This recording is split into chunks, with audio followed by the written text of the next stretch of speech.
कैसा लग रहा है? कैसा लग रहा है? हम ठीक है। ठीक है ना? तो ये जो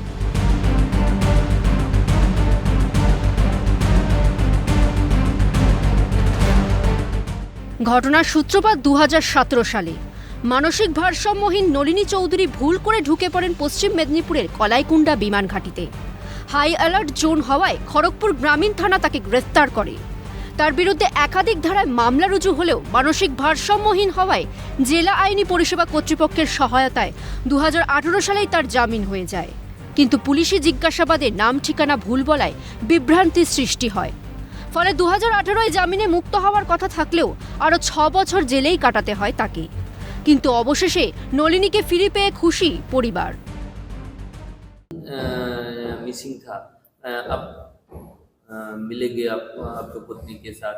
ये आप लोग कोई खोजखबर ले रहा था क्या?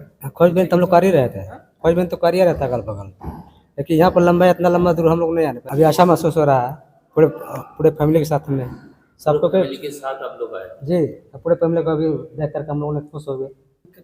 नाम का दिक्कत हुआ था, हमारे जो आधार कार्ड डॉक्यूमेंट्स है उसमें ललिनी देवी नाम है, और ऐसे में यहाँ पे अपना माथा डिस्टर्ब के कारण से वो ललिनी चौधरी नाम बोला गया था, इसके कारण से थोड़ा डिस्टर्ब हुआ।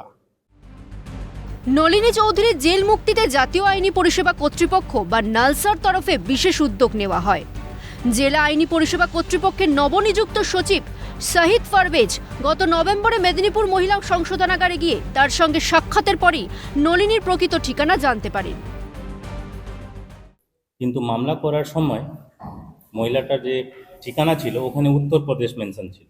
উনি কোন গ্রামে থাকেন, কোন পোস্ট অফিস, কোন থানাতে ওনার বাড়ি, সব কিছুই আমাকে বললেন।